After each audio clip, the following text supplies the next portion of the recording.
Today we got a 2005 Subaru Impreza and customer complaint.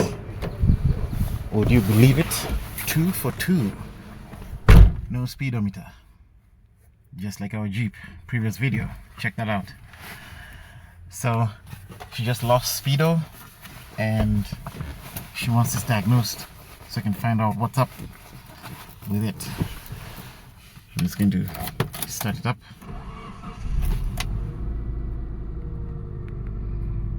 So you can see how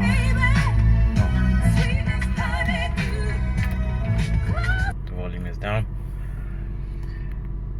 So we have tack, I can see, and the gauge is active.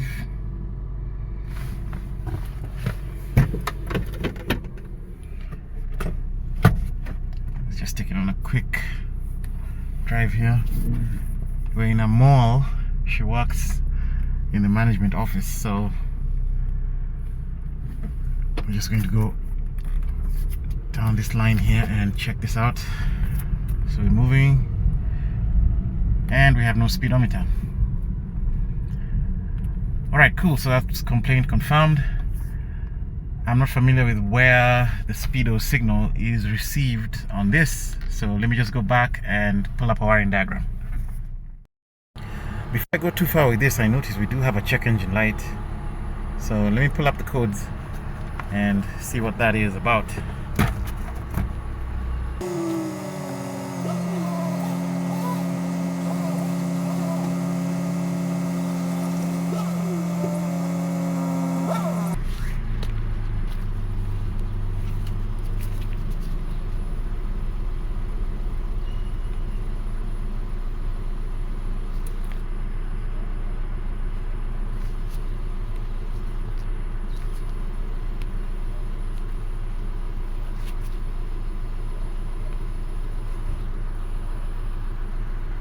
Alright, so that's our code. P1560, backup voltage circuit malfunction. Now that's a cryptic code. We need to find out why it's setting. Let me see what's in the transmission control system. Don't be surprised if it's the same code, because that's the same module. It's a powertrain control module.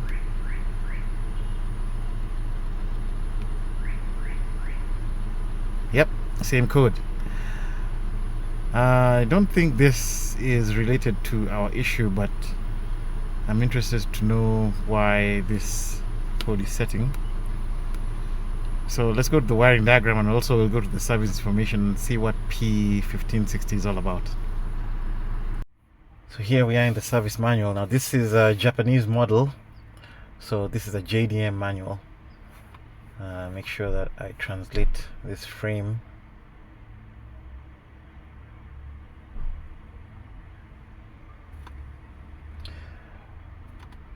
Okay, so first I want to see what's happening with our P1560. So we go to DTCs. Oh no, that's reading DTCs. Onto the list.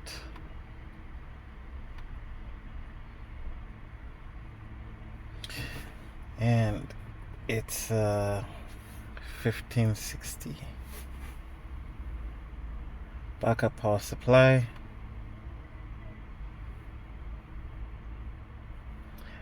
DTC detection conditions. Detects defects as soon as they occur. Symptoms of failure. Poor idling after starting. Interesting, we don't have that. DTCs cannot be memorized. Oh, okay. Notice, clear memory mode after repeating blah blah. Okay. So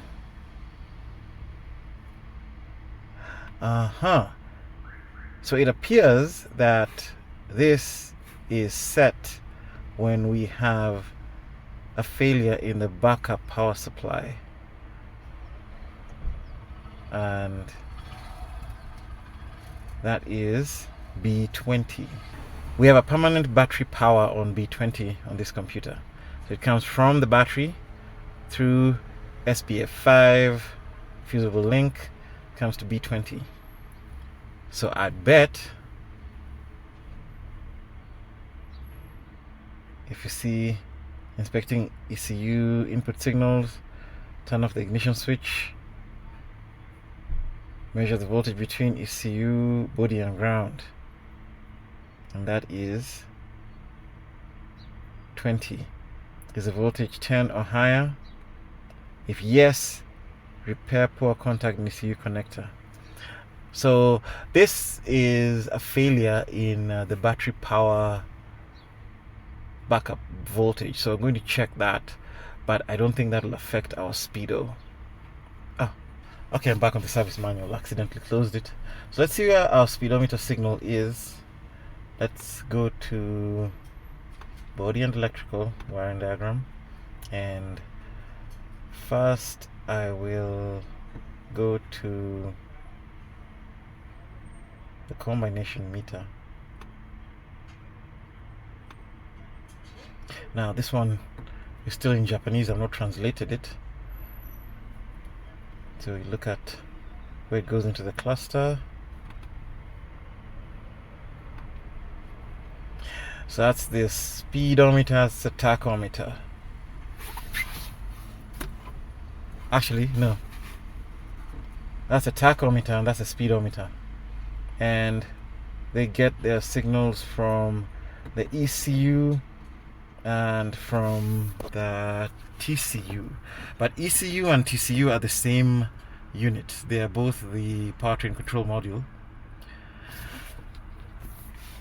So now we have to go to the engine control diagram so that we can see where that is.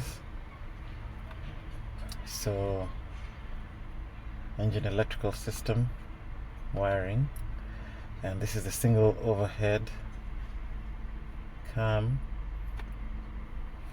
and this one I've worked on this car before, so I've translated this. Let's see, here we are. So we have a vehicle speed sensor if you have a manual transmission, but this is an automatic.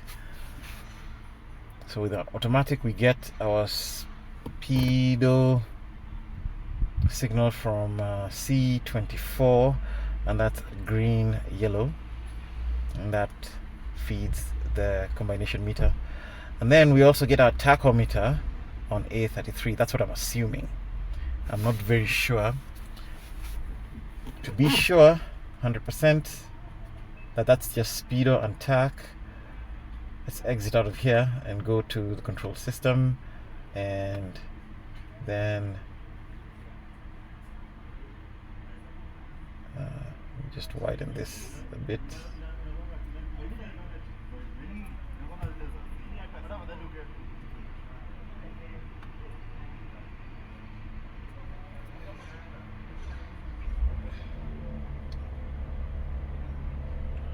ECU IO signal, and let's look for the speed.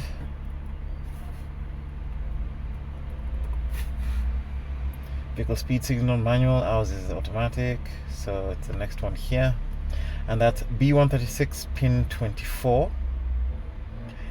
It's supposed to have 0 or 5, so it's a 0 to 5 volt square wave. And let's look at the engine speed. That should give us our tach. Alright, let's try that again. Speed, so good, vehicle speed and engine speed. Output B134 pin 33. So I'm familiar with where the ECU is on this car. The ECU is on the floorboard, passenger side. So let me get my flashlight, and we should open this area up, get the ECU out, and let's see what our speedo and our tach look like.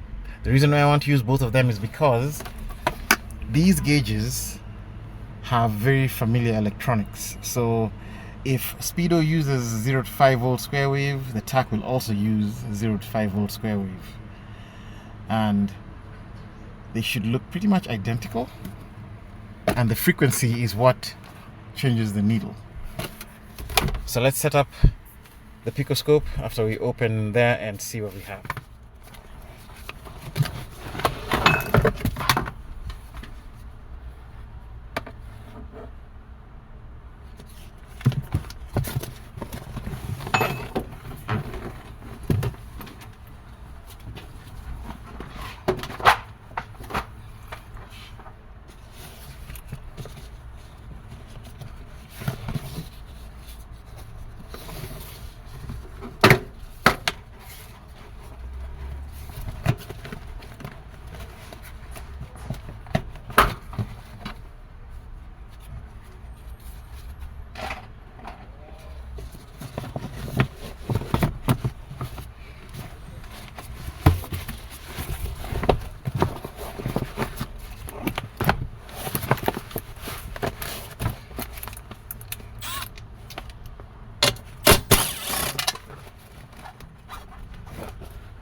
So there's our ECU. Let us probe and set up the picoscope. We have probed tachometer on channel A, speedometer on channel B, and our picoscope is set. We're going to start the scope and we're going to go drive the car, see what we have.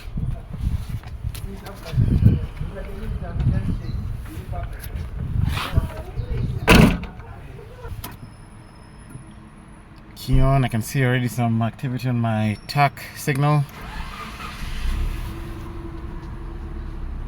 Alright, so a clean wave on my tach signal.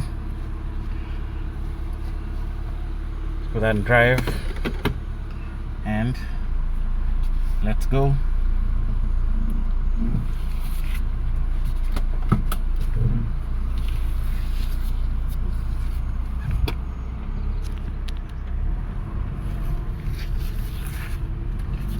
Alright, and we have no speedometer signal from the ECU.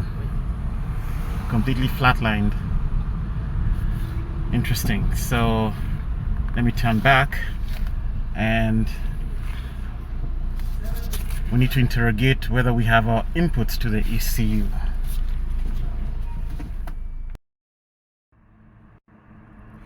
Alright, so let's see where we are. Currently, we do not have any speedometer signal coming from the ECU. So obviously we will not have a speedo signal coming onto the dash. So you could have either two possibilities. Either something happened in the dash and shorted that ECU line, or we don't have any input to the ECU from the source.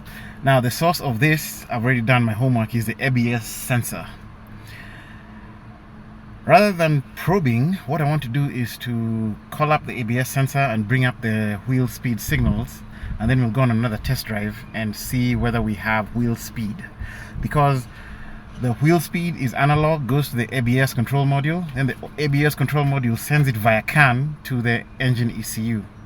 So let's look at our speed signals on the scanner. Alright, let's start the car again and let's go to our ABS module.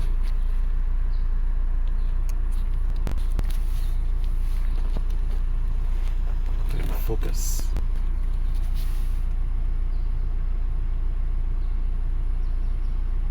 That's the brake control system, and you do have a fault in there.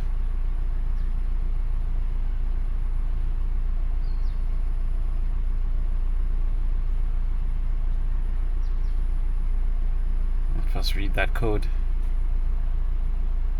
Any one of the 4 ABS sensor signal. That's a weird code, and it says old, so this code is not active right now. I'm not going to pay too much attention on that, but that's a stupid definition. Let's go to live data. Right now I just want to pull up all the speed sensors.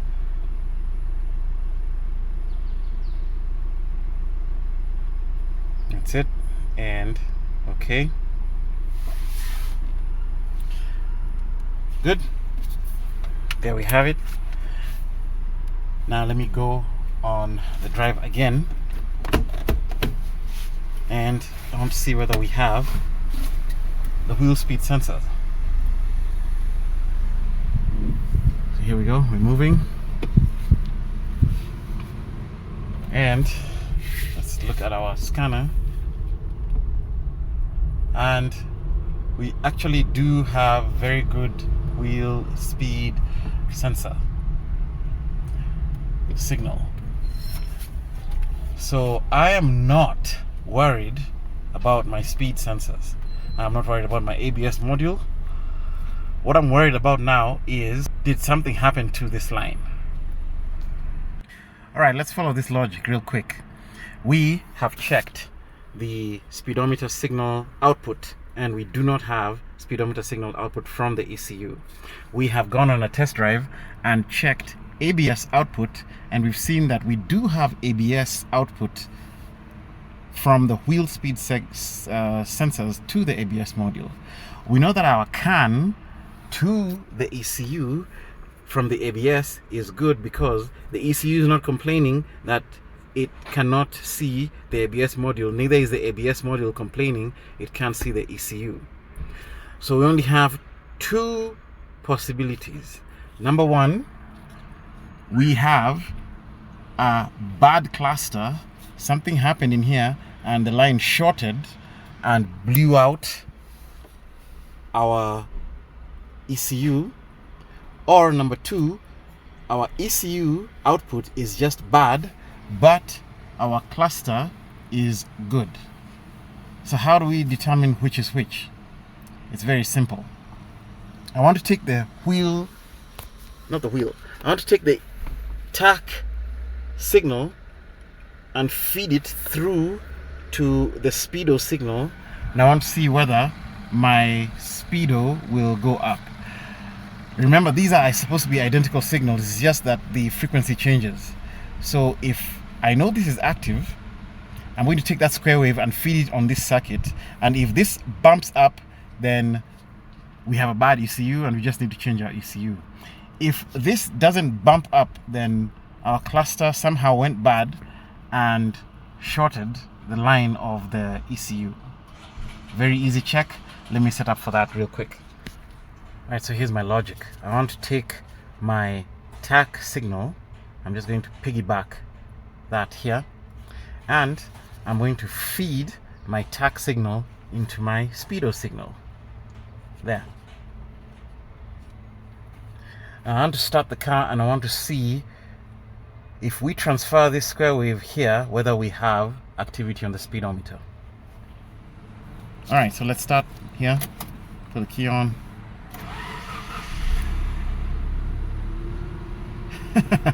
Nice. Check that out. We do have speedometer signal, and when I increase the frequency, I increase the signal. I mean the output. 100% confirmed we have a bad output at the ECU side. So that ECU will need to be replaced.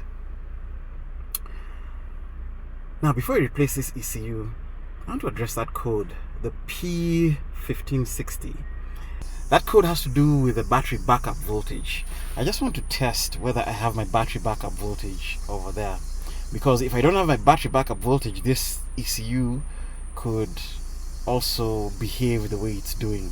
We could have a good ECU but a bad backup voltage, and we just don't have half the circuit working.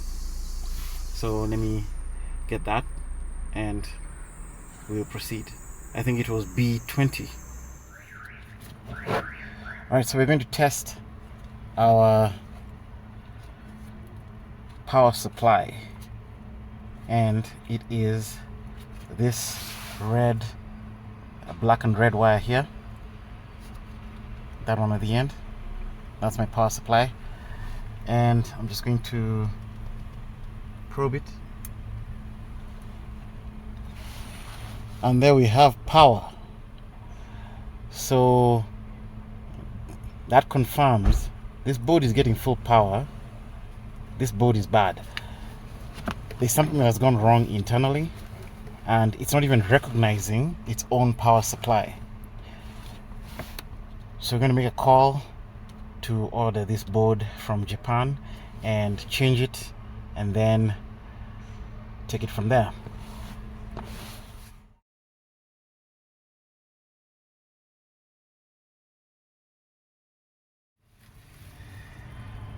Okay, 3 weeks later, fresh from Japan.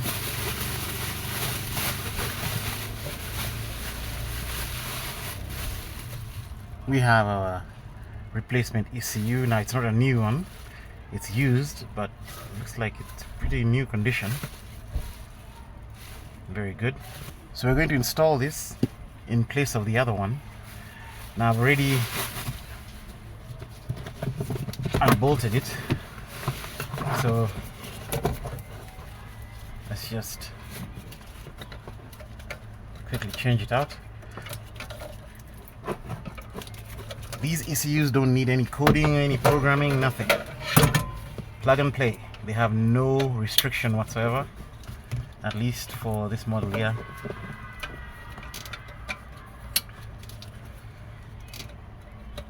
Don't you just miss those days? Ah, the good old days. We'll just leave it there. And let's do our test drive and see whether we have speedo. These nighttime calls getting to be a bit too much, but I'm not complaining. Making some good money. Alright, the first thing I notice is, look at that, no check engine light.